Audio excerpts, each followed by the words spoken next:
Welcome to Moussa TV. వార్తల్లో ముందుగా ముఖ్యాంశాలు.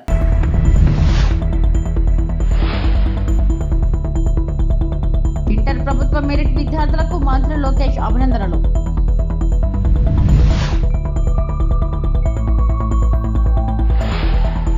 వైస్రే హోటల్ రాజకీయాలకు బాబు స్వస్తి పలకాలి. మాజీ మంత్రి గుడివాడ అమర్నాథ్.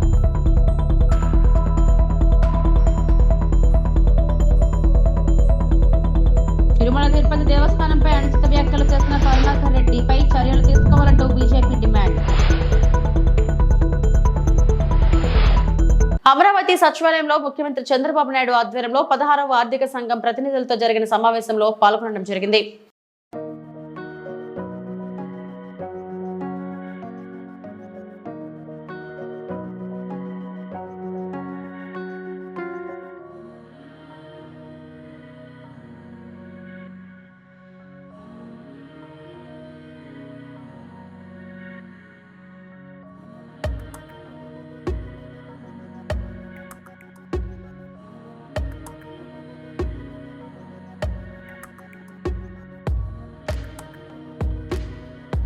ప్రభుత్వ కళాశాలలో చదివే విద్యార్థులకు మార్కులు తక్కువ వస్తాయన్న అపవాదు తొలగించిన స్టేట్ రికార్డులు కొల్లగొట్టిన విద్యార్థులే ప్రభుత్వానికి బ్రాండ్ అంబాసిడర్లని విద్యాశాఖ మంత్రి లోకేష్ కొనియాడారు. ప్రభుత్వ కాలేజీల్లో చదివి టాపర్లుగా నిలిచిన విద్యార్థులను షైనింగ్ స్టార్స్ పేరిట మంత్రి లోకేష్ సన్మానించారు. పేదరికం వల్ల ప్రతిభ ఉన్న ఏ విద్యార్థి విద్యకు దూరం కాకూడదన్న మంత్రి లోకేష్ అలాంటి వారిని ప్రభుత్వం అన్ని విధాలా ఆదుకుంటుందన్నారు. ఉండవల్లిలోని ఆయన నివాసంలో విద్యార్థులతో ముఖాముఖి నిర్వహించిన మంత్రి ప్రతిభావంతులైన విద్యార్థులకు ల్యాప్టాప్లు, పథకాలు అందజేశారు. ప్రభుత్వం ఆలోచన ఒకటే, పేదరికం వల్ల పిల్లలు చదువుకి దూరం అవ్వకూడదు. ప్రైవేట్ పాఠశాలలో, జూనియర్ కళాశాలలో ఎట్లయితే విద్య అందిస్తున్నారో దానికి ధీటుగా అందించాలని గౌరవ ముఖ్యమంత్రి గారు నన్ను హెచ్ఆర్డీ మినిస్టర్ చేసినప్పుడు చెప్తాం జరిగింది.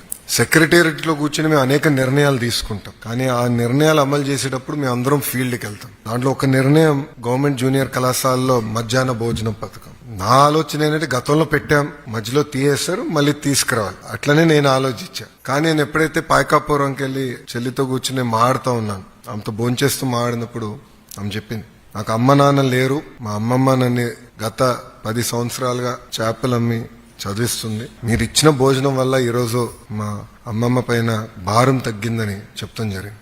ఇట్లా మీరందరూ కూడా మీ వెనకాల ఒక్కొక్క జర్నీ ఉంటుంది, ఒక స్టోరీ ఉంటుంది. కానీ ఈ రోజు మీరందరూ ఒక అచీవర్స్. గతంలో ఏదైతే ప్రభుత్వ పాఠశాలల్లో మంచి మార్కులు రావు అని ఏదైతే ఆ ముద్ర ఉందో ఆ ముద్రని చేర్పేసిన వ్యక్తులు మీరు. వాస్తవంగా ఒక మాటలో చెప్పాలంటే ఇక్కడున్న మీరు ఆంధ్ర రాష్ట్ర ప్రభుత్వాన్ని, ప్రభుత్వ విద్య పరువుని కాపాడిన వాళ్ళు అవుతారు. You are all our brand ambassadors today. నేను ఎప్పుడు నవ్వుతా అంట, ప్రైవేట్ పాఠశాలలు అందరూ రిజల్ట్స్ వచ్చిన తర్వాత యాడ్లు ఇస్తారు, 1, 2, 2, 3, 3 అని. ప్రభుత్వం కూడా మేము ఇవ్వాలి నెక్స్ట్ ఇయర్ నుంచి. అది నా డైరెక్షన్. పోటీ పడాలి, పోటీ ఉంటేనే పిల్లలు బాగుపడతారనేది నా ఆలోచన. వాస్తవంగా నేను కూడా 9th వరకు ఆడుతూ పాడుతూ చదివినండి. ఎక్కువ క్రికెట్ పిచ్చి ఉండేది. అప్పుడు ఇంట్లో తల్లికి అర్థమైంది, అమ్మకి అర్థమైంది వీడు దారి తప్పినట్టున్నాడని 10th లో రుద్దేశారు. అదైన తర్వాత బాబు గారికి అర్థమైంది వీడు 11th 12th సరిగ్గా చదవకపోతే ఇంకా ప్రమాదం అని. సో నేను కూడా రుద్దుడు బ్యాచ్ ప్రోడక్ట్ ని. కానీ నేను అందరికి చెప్తా, వాస్తవంగా చెప్పాలంటే అది నా జీవితం మార్చేశాను. దాని తర్వాత నేను కార్నింగ్ మెల్లన్కి వెళ్ళాను, అక్కడ నేను చదువుకున్నాను. దాని తర్వాత వరల్డ్ బ్యాంక్ లో 2 సంవత్సరాలు పనిచేశాను. మళ్ళీ స్టాన్ఫర్డ్కి వెళ్ళి ఎంబీఏ చేశాను. అంటే ఆ 3 సంవత్సరాలు చాలా కీలకమైన 3 సంవత్సరాలు మన జీవితాలు. మన సక్సెస్ అంటే పిల్లల సక్సెస్ వెనకాల ఉంది తల్లిదండ్రులు. వాళ్ళు అనేక త్యాగాలు చేస్తున్నారు మన కోసం. అది మనందరం గుర్తు పెట్టుకోవాల్సిన అవసరం ఉంది. ఏపీ కూటమి సర్కార్ కుట్రలపై వైఎస్ఆర్సీపీ నేతలు ఆగ్రహం వ్యక్తం చేశారు. జీవీఎంసీలో బలం లేకపోయినా అవిశ్వాస తీర్మానాన్ని కూటమి నేతలు పెట్టారని ఆరోపించారు. ఈ క్రమంలో విశాఖ మేయర్ పై పెట్టిన అవిశ్వాసం వీగిపోతుందని చెప్పారు. మాజీ మంత్రి గుడివాడ అమర్నాథ్ విశాఖలో మీడియాతో మాట్లాడుతూ జీవీఎంసీలో బలం లేకపోయినా అవిశ్వాస తీర్మానాన్ని కూటమి నేతలు పెట్టారు. బీసీ మహిళను మేయర్ పీఠం నుంచి దించే ప్రయత్నం చేస్తున్నారు. వైఎస్ఆర్సీపీ కార్పొరేటర్లపై గత నెల రోజుల నుంచి బెదిరింపులు, దౌర్జన్యాలకు పాల్పడుతున్నారు. వైఎస్ఆర్సీపీ కార్పొరేటర్లకు విప్ జారీ చేస్తున్నాం. 19వ తేదీన జరిగే అవిశ్వాస తీర్మానంలో పాల్గొనకూడదని విప్ జారీ చేస్తాం. అవిశ్వాస తీర్మానం వీగిపోయేందుకు సరిపడ బలం మాకు ఉంది. వైఎస్ఆర్ హోటల్లో రాజకీయాలకు చంద్రబాబు స్వస్తి పలకాలని అన్నారు. మరో 11 నెలల పాటు ఉన్నటువంటి పదవీ కాలాన్ని వారు చేజిక్కించుకోవాలనేటువంటి ఆలోచనతో చేస్తున్నటువంటి కుట్రలు కుతంత్రాలు మీరు అందరూ కూడా చూస్తూ ఉన్నారు. అయితే మా పార్టీకి చెందినటువంటి కార్పొరేటర్లు, మా పార్టీ గుర్తు మీద గెలిచినటువంటి కార్పొరేటర్లు దీన్ని పూర్తిగా వ్యతిరేకిస్తూ అవిశ్వాస తీర్మానం అనేటువంటిది ఎట్టి పరిస్థితుల్లో జరగడానికి వీల్లేదు. మిగిలినటువంటి పదవీ కాలం కూడా గౌరవ మేయర్గా ఉన్నటువంటి కొలగాని హరివెంకట కుమారి గారు కొనసాగాలన్నటువంటి ఒక దృఢ నిశ్చయంతో అందరూ కూడా ఉండడం జరుగుతూ ఉంది. అయితే ఏ రకంగా వారి దౌర్జన్యాలు, ఏ రకంగా బెదిరింపులు, ఏ రకంగా అన్ని రకాలైనటువంటి విధాలుగా మా పార్టీకి చెందినటువంటి కార్పొరేటర్లను బెదిరించడం, భయపెట్టడం, లేదా వాళ్ళని ఏదో రకంగా ప్రలోభ పెట్టడం మీరు గడిచినటువంటి 25 రోజులుగా చూస్తూ ఉన్నారు. అయితే రేపు 19వ తారీఖు అంటే మరో 3 రోజుల్లో అవిశ్వాస తీర్మానానికి సంబంధించినటువంటి సమావేశం కూడా జరుగుతూ ఉన్నటువంటి తరుణంలో వైఎస్ఆర్ కాంగ్రెస్ పార్టీ తరపు నుంచి రేపు అందరికీ విప్ కూడా జారీ చేయడం జరుగుతూ ఉంది. సుమారు 58 మంది సభ్యులు, వైఎస్ఆర్ కాంగ్రెస్ పార్టీ గుర్తు మీద గెలిచినటువంటి 58 మంది సభ్యులకి కూడా పూర్తిగా కూటమి పార్టీ నాయకులు పెట్టినటువంటి అవిశ్వాస తీర్మానాన్ని వ్యతిరేకిస్తూ రేపు 19వ తారీఖున జరగబోయేటువంటి ఆ సభను కూడా సభకి వెళ్లకుండా మేము బహిష్కరించాలని చెప్పి పార్టీ నిర్ణయం తీసుకుంది. సో దానికి అనుగుణంగా రేపు పార్టీ విప్ను కూడా 58 మంది మా పార్టీ గుర్తు మీద గెలిచినటువంటి సభ్యులకి రేపు విప్ జారీ చేయబోతా ఉన్నాం. ఆ విప్ని ధిక్కరించి ఎవరైతే వారు సభకి హాజరవుతారో వారందరి మీద కూడా చట్ట ప్రకారం ఏదైతే యాక్ట్ చెప్తా ఉందో దాని ప్రకారం విప్ని ధిక్కరించినటువంటి సభ్యుల్ని మీద క్రమశిక్షణా చర్యలు కూడా తీసుకోవడం జరుగుతుందనేటువంటి విషయాన్ని ఈ సందర్భంగా తెలియజేస్తా ఉన్నాం. తప్పకుండా రానటువంటి మిగిలినటువంటి కాలం కూడా హరివెంకట కుమారి గారే కొనసాగుతారు. దానికి కావాల్సినటువంటి బలం, దానికి కావాల్సినటువంటి సంఖ్య వైఎస్ఆర్ కాంగ్రెస్ పార్టీ దగ్గర ఉంది. ఎవరు ఏది చేసినా గతంలో చంద్రబాబు నాయుడు గారు 95వ సంవత్సరంలో చేసినటువంటి వైస్రాయ్ రాజకీయం దయచేసి ఇక్కడ చేయొద్దని చెప్పి కోరుతా ఉన్నాం. బలం లేనప్పటికీ మా దగ్గర ఎంతమంది ఉన్నారో అంతమంది ఉన్నారు, మీరు వచ్చేయండి అని చెప్పి మీరు చేస్తున్నటువంటి బెదిరింపులు, దౌర్జన్యాలు, ప్రలోభాలు కొనసాగడానికి వీల్లేదు. ఇప్పటికన్నా మీరు మీ పద్ధతి మార్చుకుంటే మంచిది అనేటువంటి విషయాన్ని ఈ సందర్భంగా తెలియజేసుకుంటూ ముఖ్యంగా విశాఖపట్నం నగర ప్రజలందరినీ కూడా అభ్యర్థిస్తా ఉన్నాం. దయచేసి మీరు అందరూ కూడా జరుగుతున్నటువంటి రాజకీయ పరిణామాన్ని మీరు గమనించండి. తిరుపతి జిల్లా శ్రీకాళహస్తి ఎమ్మెల్యే బొజ్జల వెంకట సుధీర్ రెడ్డి సంచలనం. నియోజకవర్గంలోని తొట్టంబేడు మండలం సబ్ రిజిస్టర్ కార్యాలయం నందు జనార్దన్ రెడ్డి రైతు తనకున్న పొలం మార్టిగేజ్ చేసి రద్దు కొరకు 3600 రూపాయలు సబ్ రిజిస్టర్ కార్యాలయంలోని గుమస్తాకు లంచం ఇచ్చి సుమారు 20 రోజులు కావస్తున్న మార్టిగేజ్ రద్దు చేయకపోగా మరింత లంచం కావాలని డిమాండ్ చేయడంతో నేరుగా ఎమ్మెల్యే బొజ్జల వెంకట సుధీర్ రెడ్డికి ఫోన్ చేసిన బాధితుడు ఫోన్ చేసిన 15 నిమిషాల వ్యవధిలోనే కార్యాలయం చేరుకుని సబ్ రిజిస్టర్ సుధాకర్ ను నిలదీసి రెవెన్యూ శాఖ మంత్రి అనగాని సత్యప్రసాద్, జిల్లా కలెక్టర్ వెంకటేశ్వర్ కు అప్పటికప్పుడే చరవాణిలో ఫిర్యాదు చేసిన ఎమ్మెల్యే బొజ్జల వెంకట సుధీర్ రెడ్డి తమ ప్రభుత్వ పాలనలో అవినీతి అక్రమాలకు లంచగొండికి స్థానం లేదంటూ ఎమ్మెల్యే స్పష్టం. శ్రీకాళహస్తి పట్టణంలో సంచలనంగా మారిన ఎమ్మెల్యే సబ్ రిజిస్టర్ కార్యాలయ ఆకస్మిక తనిఖీ. ఎమ్మెల్యేకి కన్నీటితో కృతజ్ఞతలు తెలిపిన బాధిత రైతు. 20 రోజుల నుంచి సబ్ రిజిస్టర్ ఆఫీస్ పెట్టి తిరుగుతున్నాను, మా పని కావటం లేదు. లంచం కూడా ఇచ్చా, 3400 రూపాయలు లంచం ఇచ్చాను, అయినా పని కావటం లేదు, తిప్పుకుంటున్నాడు. నేను మా నాయనకి మా తాత అందరూ తెలుసు. అన్న నువ్వు గెలిచిన తర్వాత ఇదే ధర్మా అని చెప్పి ఫోన్ చేసినాడు. ఇదే రకంగా నాకు 2-3 దగ్గర నుంచి మళ్ళీ ఫోన్లు వచ్చినాయి.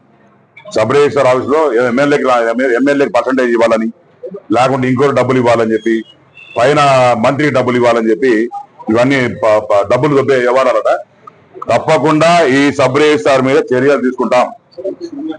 అండ్ ఆల్సో ఎవరైతే ఏజెంట్స్ ఉన్నామో వాళ్ళని 100% సస్పెండ్ చేస్తాం. ఎవరిని కూడా స్పేర్ చేసేది లేదు. మేము ప్రజలను కూడా కోరేది ఒకటే, ఇన్ కేస్ ఎక్కడన్నా సరే సబ్ రిజిస్టర్ ఆఫీసర్ కానీ ఎంఆర్ఓ ఆఫీసర్ కానీ ఎక్కడ పోలీస్ స్టేషన్ కానీ డబ్బులు అడిగి పబ్లిక్ ఇబ్బంది పెడితే డైరెక్ట్ గా ఎమ్మెల్యే ఫోన్ చేయండి, నేనే స్టేషన్కి వస్తా, నేనే సబ్ రిజిస్టర్ ఆఫీస్కి వస్తా. ఎక్కడన్నా ఇబ్బంది ఉంటే ఇది పాత జగన్మోహన్ రెడ్డి ప్రభుత్వం కాదు, లంచగొండ ప్రభుత్వం కాదు, ఇది చంద్రబాబు నాయుడు ప్రభుత్వం. ఇది లోకేష్ అన్న గారి ప్రభుత్వం. తప్పకుండా ఇవన్నీ కూడా ఆనెస్టీకి మారిపోయారు చంద్రబాబు నాయుడు గారు. ఇవన్నీ కూడా మేము వైట్ కాలర్ జాబ్ చేసినట్టు నీట్గా పని చేసుకుంటా పోతుంటే వీళ్ళు డబ్బులు లంచాలు దొబ్బే పనిలో ఉంటే వాళ్ళ వల్ల మాకు చెడ్డ పేరు వస్తాం. ఎక్కడ ఎవరి దగ్గర 1 రూపాయి ఆశించకుండా చేసి ఆదకుండా మా కష్టాల్లో ఉన్నా మా అప్పుల్లో ఉన్నా సరే ఎవరి దగ్గర ఆశించకుండా కష్టపడి పనిచేస్తుంటే ఇలాంటి ఎదవల వల్ల మాకు చెడ్డ పేరు వస్తాం. తప్పకుండా మేము ఈరోజు ప్రభుత్వం తరఫున లెటర్ పెడతా ఉండా ఏదైనా సస్పెండ్ చేయమని చెప్పి. ఇక సుబ్బు అని చెప్పి ఇంకోటి ఉన్నారంట ఏజెంట్, అతను కూడా ఏజెంట్ లోపలేమన్నాడికి ఏజెంట్ కి అది కూడా ఇప్పుడే ఎంక్వైరీ డెఫినెట్ గా ఇతని మీద చర్యలు ఉంటాయి. ఇంకటి నుంచి నేను యాజ్ ఎమ్మెల్యే చెప్తా ఉన్నాను, అంతమంది నన్ను ఎన్నుకున్నారు. ఎక్కడైనా సరే లంచగొండి కార్యక్రమం కానీ కామన్ పబ్లిక్ ఇబ్బంది పడితే డెఫినెట్ గా మీకు టోల్ ఫ్రీ నెంబర్స్ ఇచ్చున్నాం, లేదా నాకు డైరెక్ట్ ఫోన్ చేయండి. We will take action against whom so ever, ఎవరన్నా కావచ్చు, ఎంత పెద్ద కావచ్చు, డెఫినెట్ గా అతని మీద యాక్షన్ ఉంటుంది. ఇది తెలియజేసుకుంటూ ఇది కాలాస్త్ర జరిగింది. నేను డైరెక్ట్ గా వచ్చిన ఇదే రకంగా అందరు ఎమ్మెల్యేస్ కోరుతా ఉంటా. ఎక్కడైనా సరే సబ్ రిజిస్టార్లు కానీ ఎక్కడ ఇబ్బంది పడేటంటే డైరెక్ట్ గా ఎమ్మెల్యేలు పోవాలా, వాళ్ళ మీద చర్యలు తీసుకోవాలా, వాళ్ళ మీద యాక్షన్ తీసుకోవాలని చెప్పి నేను అందరినీ కోరుకుంటూ టీటీడీ ఆధ్వర్యంలో నిర్వహించబడుతున్న శ్రీ వెంకటేశ్వర గోమందిరంలో గోమాతలను అక్కడి వైద్యులు గో సంరక్షకులు కాపాడుతున్నారు. గోవులకు ఏ చిన్న సమస్య వచ్చినా వాటి ఆరోగ్యాన్ని రోజుకు 14 షిఫ్టుల్లో వైద్యులు పర్యవేక్షిస్తున్నారు. వైద్యుల సూచనల మేరకు గోశాలలో పారిశుద్ధ నిర్వహణ, గోవులకు నాణ్యమైన మేత, దానా, నీళ్లు అందిస్తున్నారు.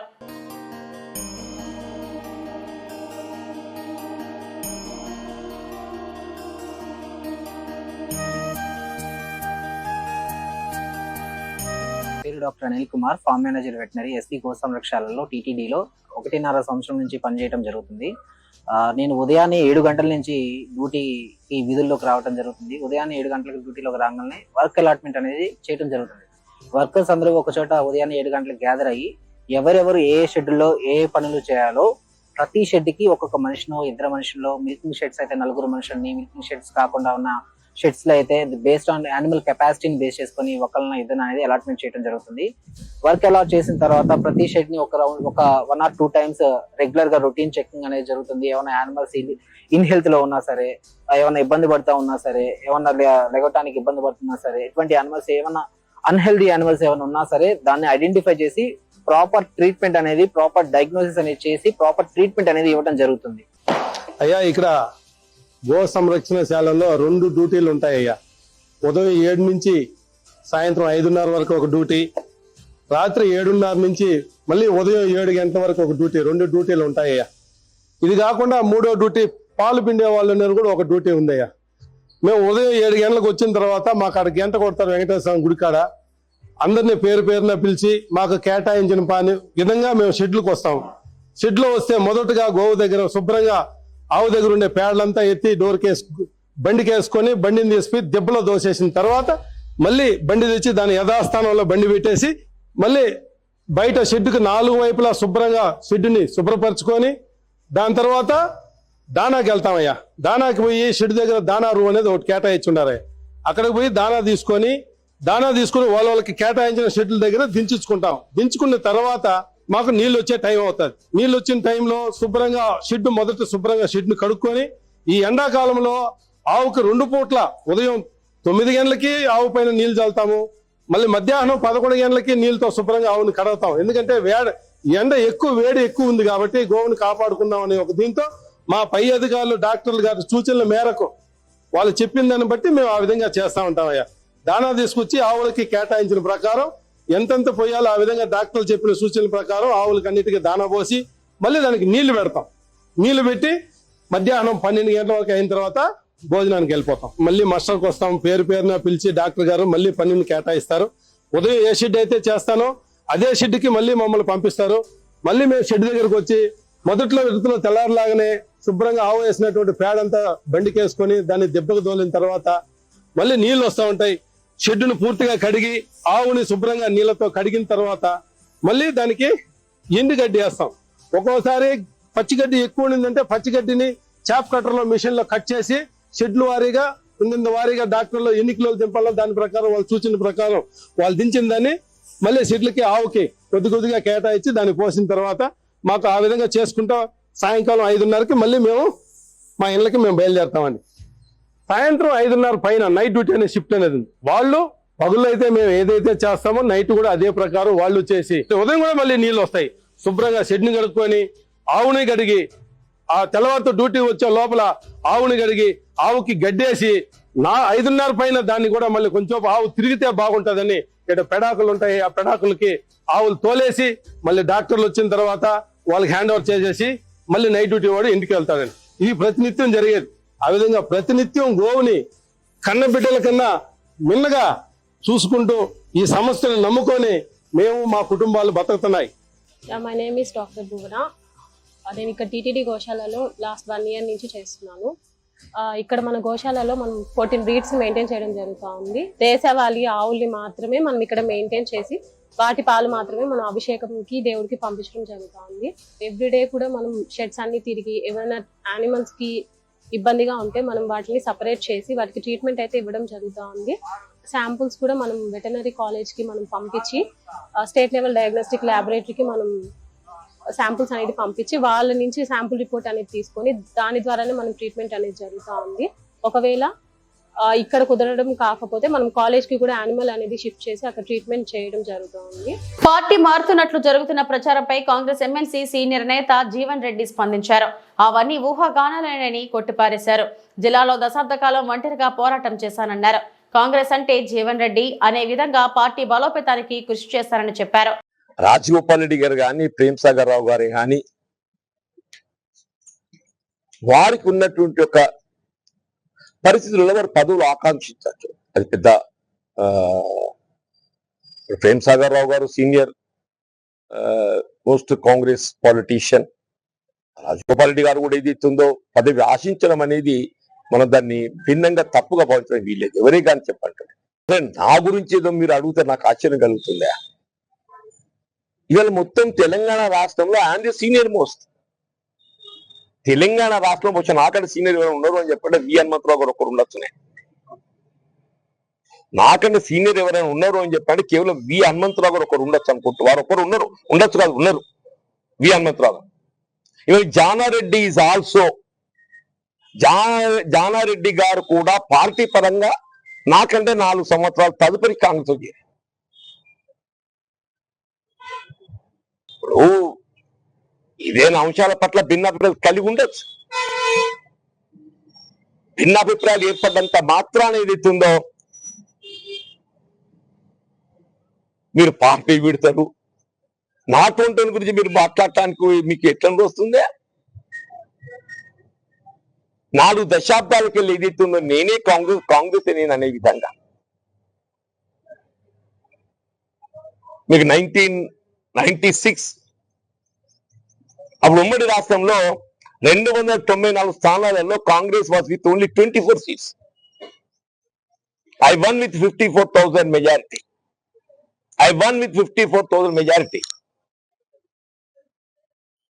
99 ప్రతిపక్షం. 2004లో కేసీఆర్ గారిపై 6-8లో 2 సార్లు నేను పోటీ చేశాను. పార్టీ ఆలోచన విధానానికి అనుగుణంగా అంటూ నేను కేసీఆర్ గారిపై పోటీ చేసింది. 2014లో 3 ఉత్తర తెలంగాణ జిల్లాల్లో నేను ఒక్కనే ఏకైక ప్రతినిధిని. 3 ఉత్తర తెలంగాణ జిల్లాలలో నేను ఒక్కనే ఏకైక ప్రతినిధిని. ఆదిలాబాద్, నిజామాబాద్, కరీంనగర్. 2019లో మొత్తం 42 శాసనసభ నియోజకవర్గాలు ప్రాతినిధ్యం వహించబడే విధంగా నేను పేర్కొన్న 3 ఉత్తర తెలంగాణ జిల్లాలలో కేవలం శ్రీధర్ బాబు గారు ఒక్కరే శాసనసభ్యుడు. వారికి తోడు ఏదైతుందో నేను 42 శాసన నియోజకవర్గాల ప్రాతినిధ్యం వహించబడే విధంగా పట్టభద్రులకు అవకాశం కల్పిస్తే దశాబ్ద కాలం చెప్పంటున్నాను నేను. శాసన మండలి ఏకైక ప్రతిపక్ష సభ్యుడిగా టిఆర్ఎస్ యొక్క నియంతృత్వ ప్రజాస్వామిక విధానాలను ఎదిరించి పోరాడి మీరు ఎట్లా దాన్ని ఊహిస్తుందా? భిన్నాభిప్రాయాలు ఏర్పడవచ్చు ఉంటుంది. నేను భిన్నాభిప్రాయాలు ఏర్పడడం సహజం. మాట్లాడిన బహిరంగ ఎవరికి వ్యతిరేకంగా మాట్లాడు నేను ఎప్పుడు స్పష్టతతోనే ఉన్నా, అసంతృప్తితో ఉన్నా అని చెప్పాను. నాకు అసంతృప్తి లేదని చెప్పాను కదా.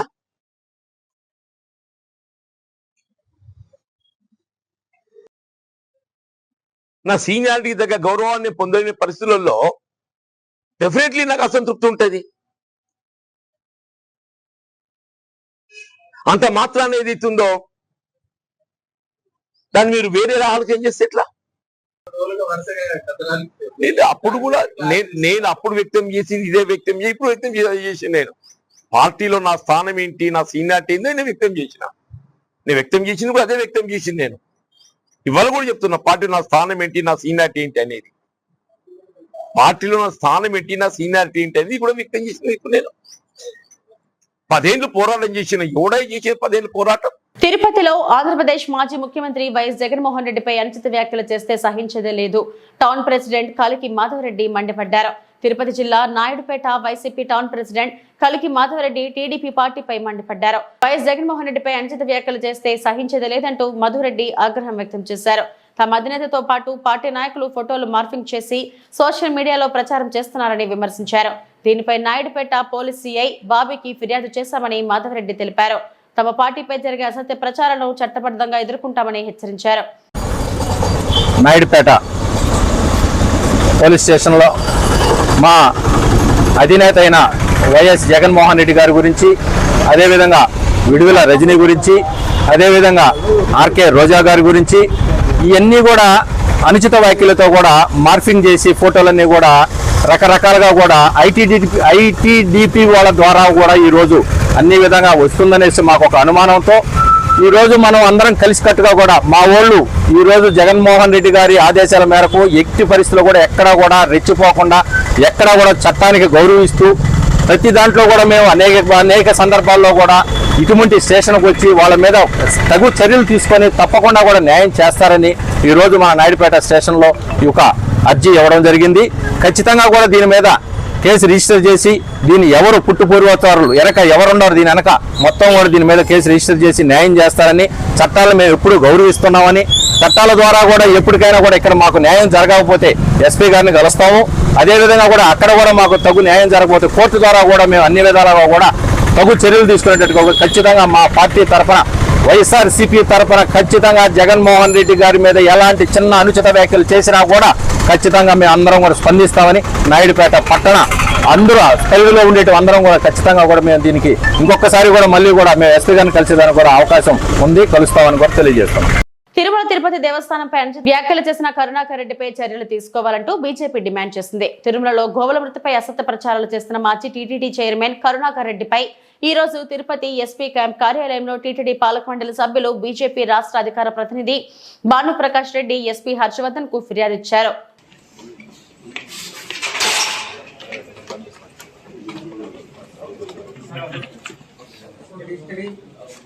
కూడా బక్క కనబడతాయేమో, మీకు వచ్చినటువంటి ఇన్ఫర్మేషన్ ఎవరిచ్చారో అవన్నీ తప్పుడు ఇన్ఫర్మేషన్. ఏదైనా ఇన్ఫర్మేషన్ వస్తే మాకు కూడా ఇన్ఫర్మేషన్ వస్తుంది, దాన్ని మేము జాగ్రత్తగా పరిశీలించి దాన్ని ప్రజల ముందుకు పత్రికా ముందుకు వస్తాం.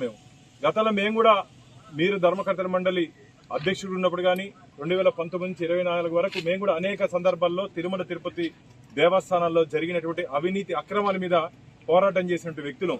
కానీ ఆధారాలతో చేశాము, పూర్తి ఆధారాలతో చేశాము. మీ ప్రభుత్వం టీటీడీ సంయుక్తంగా తీసుకునే నిర్ణయాల మీద హైకోర్టుకు పోతే ధర్మమే గెలిచింది. నేనే వ్యక్తిగతంగా హైకోర్టుకి వెళ్తే అన్ని మీరు తీసుకునే నిర్ణయాలకు వ్యతిరేకంగా హైకోర్టు స్టే విధించడం జరిగింది. దీన్ని బట్టి మీ పరిపాలన ఏ విధంగా జరిగిందో ప్రజలందరూ అర్థం చేసుకుంటారు. ఈరోజు కరుణాకర్ రెడ్డి గారి మీద కేసు నమోదు చేయాలని చెప్పి ధర్మకర్తల మండలి సభ్యుడిగా ఈరోజు తిరుపతి ఎస్పీ గారిని మా భారతీయ జనతా పార్టీ బృందంతో లీగల్ టీంతో మేము కలవడం జరిగింది. భక్తుల మనోభావాలను దెబ్బతీసే విధంగా వారు వివరించారు. ఏలూరు జిల్లా పోలవరం ప్రాజెక్ట్ బహుళార్థక సాధక ప్రాజెక్ట్ పరిధిలో నిర్మాణాలకు వినియోగించే మట్టి నాణ్యతను పరిశీలించేందుకు కేంద్ర నిపుణుల బృందం మంగళవారం పరీక్షించింది. Central material and soil research centre నిపుణులు బి సిద్ధార్థ్ హెడావో, విపుల్ కుమార్ గుప్తా పోలవరం ప్రాజెక్ట్ స్పిల్ వేతో పాటు పలు ప్రాంతాల్లో నిల్వ ఉంచిన మట్టి నమూనాలు సేకరించి పరీక్షించారు. బుధవారం కూడా ఈ పరీక్షలు జరుగుతాయి. నిపుణులు అందజేసే మట్టి నాణ్యత పరీక్షల నివేదిక ఆధారంగా నిర్మాణాల్లో మట్టిని అవసరమైన ప్రాంతాల్లో వినియోగిస్తామని అధికారులు తెలిపారు. నిపుణుల బృందం వెంట జలవనరుల శాఖ, నిర్మాణ సంస్థ, మేఘా ఇంజనీరింగ్ ప్రతినిధులు ఉన్నారు.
ఇవి ఇప్పటివరకు నా బులెటిన్ అప్డేట్స్. నమస్తే.